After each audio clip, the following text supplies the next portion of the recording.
Charles Babbage is the father of the mechanical computer. He spent his life building machines to think in brass and steam, a century before electricity, and never finished a single one. This is the closest he came. 1/7 of a calculating engine, about 2,000 parts, built in 1832, and it still works, exactly, today. The other 6/7 never came.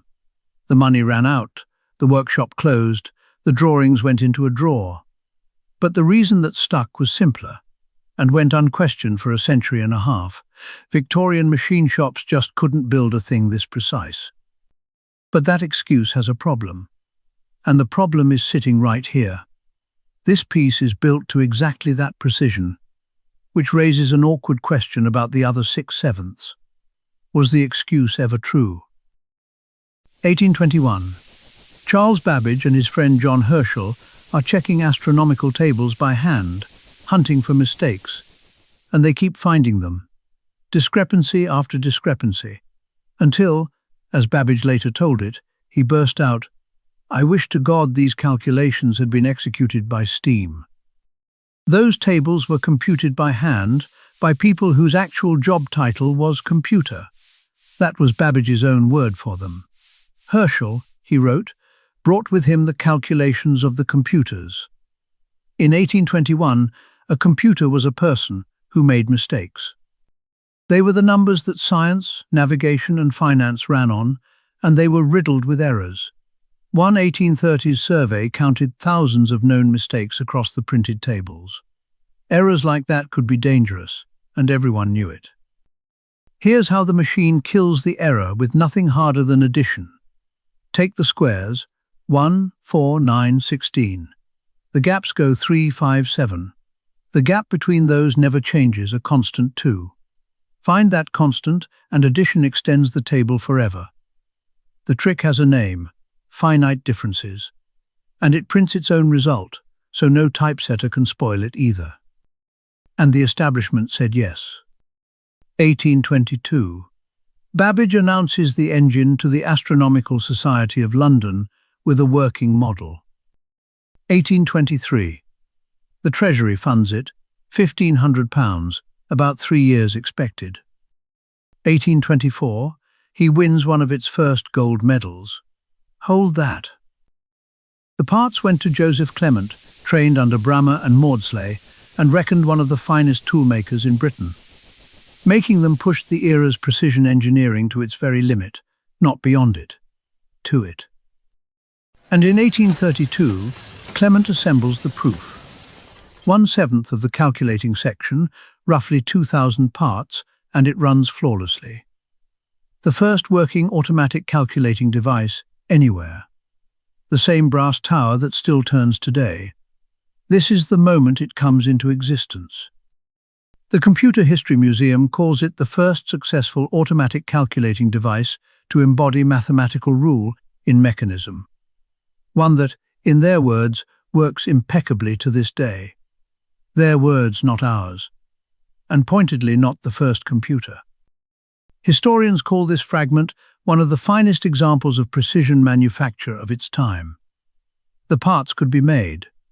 Everything that goes wrong from here goes wrong around a machine that already, provably, ran. 1833. Babbage wants the work moved to a new fireproof workshop beside his house. Clement wants paying for the move. They can't agree, so Clement downs tools and dismisses his men. By the custom of the trade, the tools and drawings are lawfully his. He keeps them, and the build can never resume. But the 1/7 goes right on calculating perfectly, while the rest is never built. That same year, at a demonstration of this piece, a captivated 17-year-old stands beside her mother. Lady Byron calls it the thinking machine. The daughter is Ada Byron. A decade later, she'd published the idea that such a machine might weave more than numbers for a different, never-built engine, the analytical engine. Whether that makes her the first programmer is still argued. We won't settle it here. But the machine she'd watched was already dying. Around 1834, with the build already frozen, Babbage conceives that grander machine. The difference engine did one job: tables. The analytical engine would do any calculation you could describe to it. A general-purpose machine, programmed with punched cards. Historians argue that telling the government he'd designed something better made an unfinished project impossible to defend. But that's one factor. The work had already stopped, over Clement. So it sits, from 1833 to 1842, neither cancelled nor resumed, while ministers come and go. 1842. The Astronomer Royal, George Airy, gives the Treasury his verdict in a single line. I believe the machine to be useless, and that the sooner it is abandoned, the better. And his case was reasonable. New tables were needed maybe once in 50 years, and human computers were cheaper. By then, the government had spent £17,500, the price of 22 brand-new steam locomotives, on 1/7 of a machine. No fixed contract, just an open tab against certified bills, and no delivery date. The money bought no finished engine, though it did keep some of the era's finest toolmakers, Joseph Whitworth among them, in steady work. Money, a feud, and a verdict that sounded reasonable. On paper, the machine looked guilty. Meanwhile, in Stockholm, a printer named Georg Schutz reads a magazine article about Babbage's idea, and with his son Edvard at home, builds a working difference engine.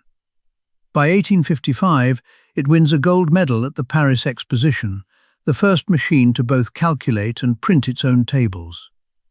In 1859, the British government, 17 years after cancelling Babbage's, buys one. Babbage wasn't bitter. He praised them, in print. He grew old, still working, still designing engines nobody would fund, and what he could not forgive was noise. He waged open war on street musicians. 1/4 part of my working power, he wrote, has been destroyed by the nuisance. He itemized the enemy: organs, brass bands, fiddles, harps, hurdy-gurdies, bagpipes, halfpenny whistles, tom-toms. The musicians, by his own account, answered by coming to play outside his windows on purpose. He died in October 1871, aged 79, never knowing whether his engine would have worked. The Times gave him a respectful send-off with one last joke, that he had survived in spite of his organ-grinding persecutors. And the question he died with stayed open. It would take another 120 years to answer. His working fragment went on display in the Science Museum in London, a beautiful relic of a machine that was never finished. The drawings went into a drawer, and for over a century that was the end of the story. Except it wasn't. The fragment had ended up in that museum, and so had the drawings. Through the 1980s, a historian from Sydney named Alan Bromley had read those drawings, page by page, and reached a conclusion nobody had tested in over a century. The design was buildable. So the museum tried. From 1985 to 1991, led by curator Doran Swade, they built the calculating section of Difference Engine No. 2, Babbage's cleaner redesign, drawn up between 1847 and 49. A different, tighter machine than the one abandoned. The complete design ran to some 8,000 parts, including its printer. By 1991, they had assembled only the calculating section. They turned the crank, and the machine calculated flawlessly. Answers 31 digits long, wheel after wheel, without a single mistake. Purely mechanical, built from his own drawings to a precision his own century could already reach.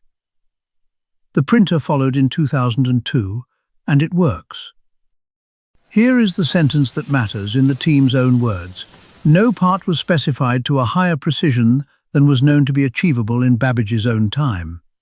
The excuse that Victorian machine shops just couldn't build a thing this precise was never true. So much for the case against the machine. The 1832 fragment had been saying exactly that, on a drawing room table for 160 years.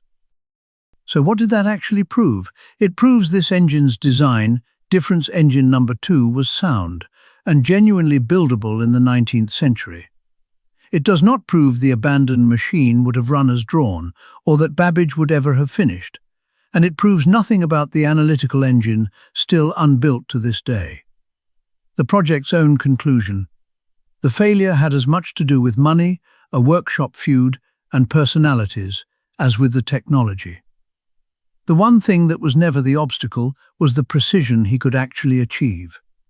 Charles Babbage is still there too. Half of his brain sits in a jar at the Hunterian. The other half is on display in the same museum that finally, 120 years after he died, built his engine and watched it work.